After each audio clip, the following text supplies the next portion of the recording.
Hello friends, my self doctor Jitendra Singh.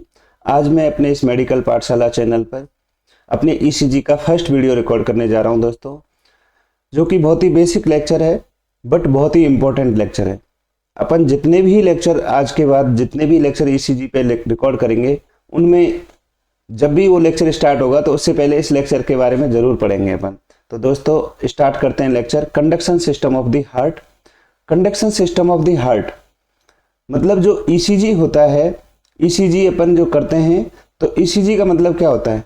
Electrocardiogram.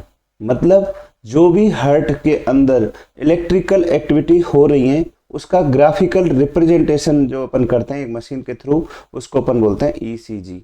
इसका मतलब heart के अंदर कुछ इलेक्ट्रिकल एक्टिविटी होती है, बिल्कुल होती है दोस्तों। तो उसी के बारे में आज अपन पढ़ रहे हैं। तो सबसे पहले ये इलेक्ट्रिकल एक्टिविटी, सबसे पहले ये देखिए आप, ये राइट एट्रियम है, ये राइट वेंट्रिकल है, ये लेफ्ट वेंट्रिकल है, ये यहाँ पे लेफ्ट एट्रियम होता है दोस्तों।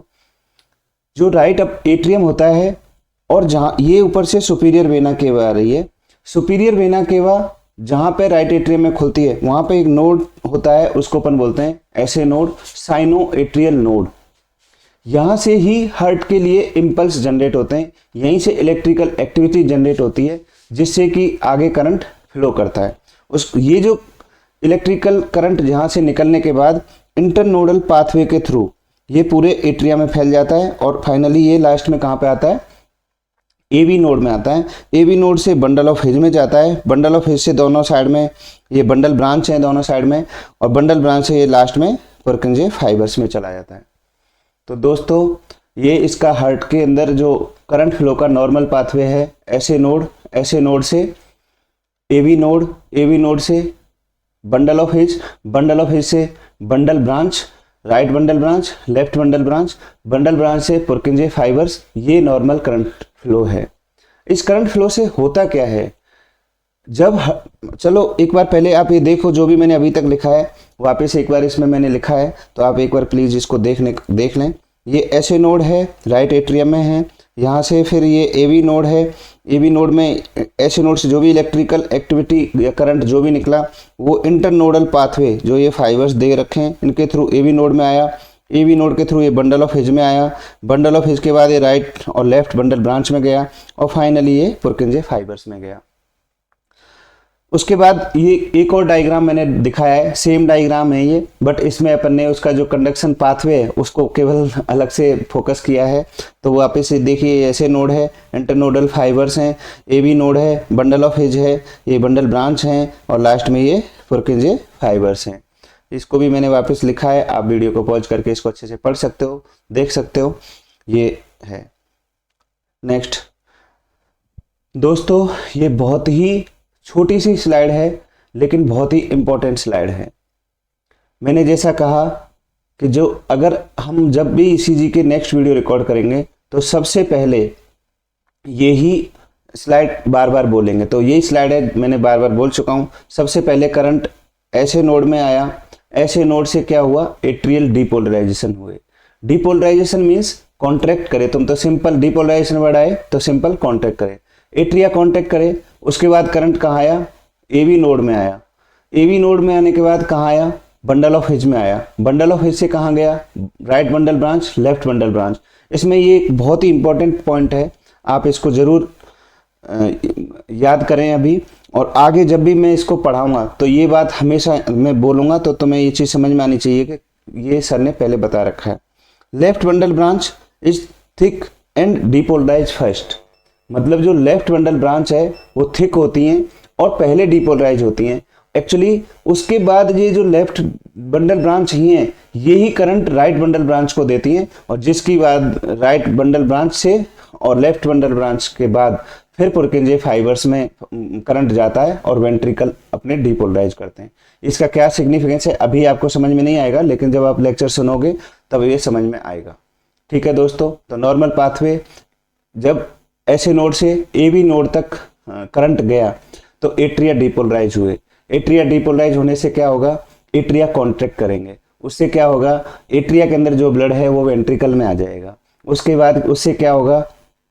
करंट फिर ए बी नोड से बंडल ऑफ हिज में जाएगा, बंडल ब्रांच के थ्रू प्रिकुंजी फाइबर में जाएगा और एक साथ करंट पूरे वेंट्रिकल की वाल्व में फैल जाएगा। उससे क्या होगा दोस्तों, वेंट्रिकल डिपोलराइज करेंगे। वेंट्रिकल डिपोलराइज करने से क्या होगा, वेंट्रिकल के अंदर जो भी ब्लड है वो पूरे बॉडी में स्प्रेड कर जाएगा। तो ये जो अपना सर्कुलेटरी सिस्टम है, जो कि मोस्ट इंपॉर्टेंट सिस्टम है, अपने जीने के लिए तीन ही चीज चाहिए, क्या क्या, फूड और वाटर और ऑक्सीजन, जिसमें से फूड और ऑक्सीजन दोनों का सर्कुलेशन इस सर्कुलेटरी सिस्टम के थ्रू ही होता है। इसका एब्जॉर्प्शन, जो भी अपने फूड में न्यूट्रिएंट्स होते हैं उनका सर्कुलेशन पूरे बॉडी में इसी के थ्रू होता है, जो कि इसके एट्रिया के कॉन्ट्रैक्शन करने से और वेंट्रिकल के कॉन्ट्रैक्शन करने से ही आगे ये न्यूट्रिएंट मतलब सर्कुलेट करते हैं। ठीक है दोस्तों, बहुत ही बेसिक चीज़ है, ये सबको ज़्यादातर आता है, लेकिन इसका क्लिनिकल सिग्निफिकेंस क्या है वो अभी मैं आगे आपको बताऊंगा, जब आपको पता चलेगा ये छोटी सी बात कितनी इंपॉर्टेंट बात है। ठीक है दोस्तों, अब मैंने इसी लेक्चर में थोड़ा सा और कॉम्प्लिकेटेड चीज़ मैं आपको बताना चाहता हूँ, हिस्टोलॉजी ऑफ हार्ट। अरे सर, ये अपन ईसीजी के वीडियो रिकॉर्ड कर रहे हैं, आप ये हिस्टोलॉजी क्यों ले आए बीच में? दोस्तों ये बहुत इंपॉर्टेंट है इसलिए, और ये इस टॉपिक से रिलेवेंट है, ईसीजी से रिलेवेंट है। सर हमें तो आज तक नहीं पता ईसीजी में हिस्टोलॉजी भी पढ़ना है। आज पता चलेगा दोस्तों इस वीडियो को सुनने के बाद कि कितना इंपॉर्टेंट है हिस्टोलॉजी जानना ईसीजी पढ़ने से पहले। ये सभी आप जानते ही हैं, हार्ट के अंदर 3 लेयर होती हैं। सबसे आउटर मोस्ट पेरिकार्डियम होती है, पेरी मतलब आउटर मोस्ट। पेरिकार्डियम कुछ नहीं, सिर्फ इसको अपन विसरल पेरिकार्डियम भी बोलते हैं, और ये सिंगल लेयर ऑफ मेजोथीलियम से बनी हुई होती है। ये चीज़ ज़्यादा वो नहीं है, बट फिर भी मैं एक एक पॉइंट बता रहा हूँ, कभी आपके कहीं ना कहीं काम आएगा ये। तो सिंगल लेयर होती है, विसरल मेजोथीलियम से बनी होती है, विसरल पेरिकार्डियम भी बोलते हैं। उसके बाद तुम्हें दिख रहा है ये येलो येलो, ये फैटी लेयर है, कनेक्टिव टिश्यू है, फैट है थोड़ा बहुत। उसके बाद ये हो गई पेरिकार्डियम। उसके बाद ये जो पार्ट है, ये है मायोकार्डियम। मिडिल लेयर है मायोकार्डियम, नाम से ही पता चल रहा है कार्डियक मसल से बनती है। उसके बाद है एंडोकार्डियम, ये सबसे इनर मोस्ट लेयर होती है। अब हमारे को मतलब है मसल लेयर से, जो मसल लेयर है वो कैसी होती है, एक बार ये वाला डायग्राम देखिए, इसमें मैंने सेम चीज़ को लिखा है। ये एपिकार्डियम सिंगल लेयर होती है, underline connective tissue adipose tissue होते हैं, येलो वाला पार्ट। मायोकार्डियम कार्डियक मसल से बनी होती है। Endocardium endothelial cell, smooth muscle, थोड़े बहुत कनेक्टिव टिश्यू होते हैं। ठीक है दोस्तों, अब जो मैंने बताया कि ये इंपॉर्टेंट है और हमारे से रिलेवेंट है, इसको मैं थोड़ा सा आपको समझाता हूं। एक्चुअली हमारे पूरे बॉडी में 3 तरह की मसल होती हैं। एक तो कार्डियक मसल होती हैं, जो कि अपने पूरे पहली मसल कौन सी मैंने बताया, कार्डियक मसल होती हैं, जो कि अपने केवल हार्ट में होती हैं। स्मूथ मसल, जो कि अपने पूरे जितने भी ऑर्गन हैं, चाहे वो किडनी है, लीवर है, स्टोमक है, जो भी है, उनके अंदर स्मूथ मसल होती हैं। Next skeletal muscle.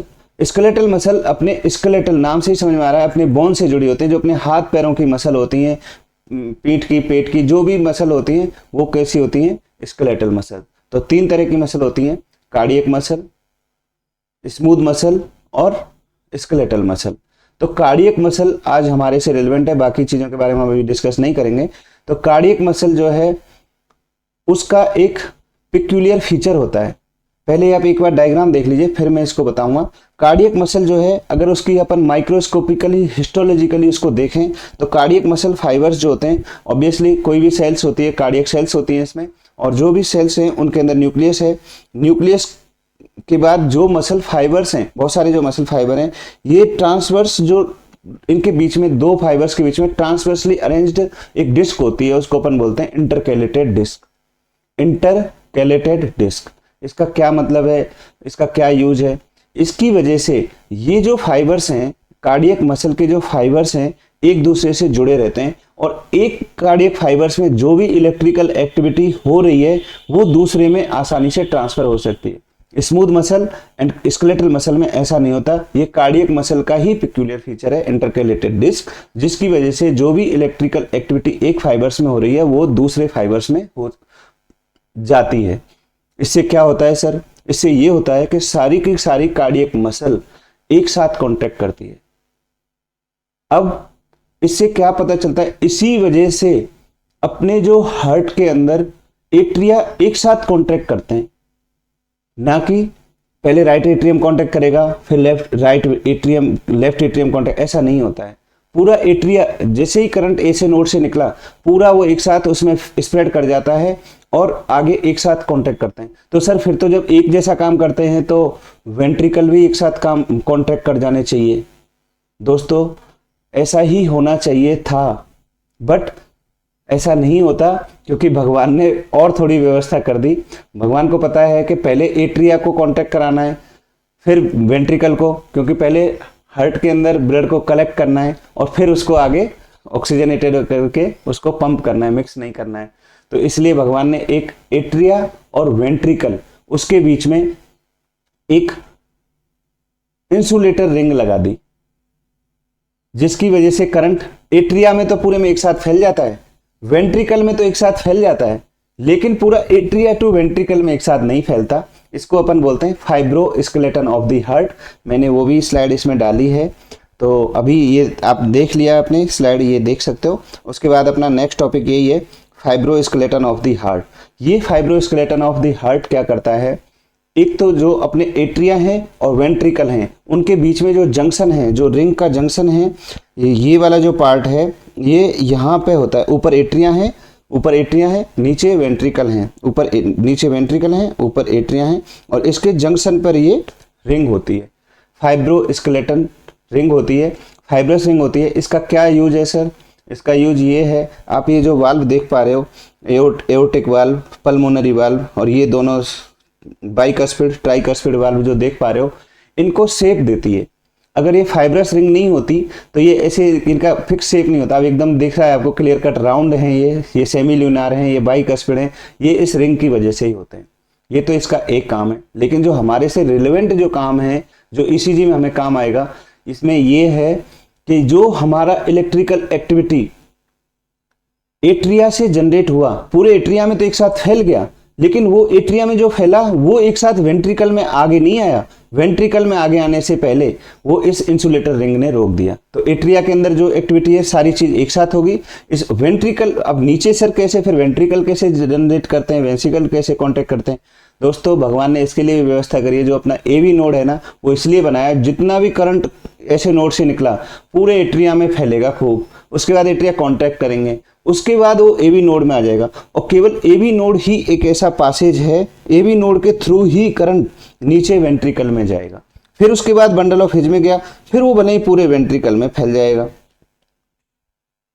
ठीक है दोस्तों, तो ये है फाइब्रोस्केलेटन ऑफ द हार्ट। और फाइब्रोस्केलेटन ऑफ द हार्ट क्या होता है? एक फाइब्रस रिंग होती है, एट्रिया और वेंट्रिकल के बीच में होती है, और दूसरा बाइकस्पिड वाल्व बोलते हैं इसको, अपने जो लेफ्ट साइड में, राइट साइड में tricuspid valve, aortic valve, pulmonary valve, ये जितने भी सेमिलुनार या ये बाइकस्पिड ट्राइकस्पिड वाल्व हैं, इनकी शेप फाइब्रोस्केलेटन की वजह से ही होती है। और दूसरा ये इंसुलेटर की तरह काम करती है, जो भी करंट अपने एट्रिया में आया उसको वेंट्रिकल में ट्रांसमिट नहीं होने देती, केवल एवी नोड के थ्रू ही वेंट्रिकल में करंट आ सकता है। तो आज के इस लेक्चर का मेन जो अपना वो देखें समरी, तो सबसे पहले अपना करंट ऐसे नोड से निकलता है, एवी नोड में जाता है, बंडल ऑफ हिज में जाता है, बंडल ब्रांच में जाता है, पुरकिंजे फाइबर के थ्रू पूरे वेंट्रिकल में फैल जाता है, पहला पॉइंट। दूसरा पॉइंट, जो एट्रिया है और वेंट्रिकल है उनके बीच में एक फाइब्रोस्केलेटन रिंग होती है, जिसकी वजह से, नहीं सबसे पहले एक जो हार्ट मसल हैं, कार्डियक मसल हैं, वो एक सिंसीशियम की तरह कार्य करती हैं, जिसकी वजह से सारे एट्रिया एक साथ कॉन्ट्रैक्ट करते हैं, बट वेंट्रिकल अलग से कॉन्ट्रैक्ट करते हैं, क्योंकि उनके बीच में एक फाइब्रोस्केलेटन रिंग होती है। तो थैंक यू दोस्तों, नेक्स्ट लेक्चर अपन रिकॉर्ड करेंगे, उससे पहले आपको बाय बाय, थैंक यू।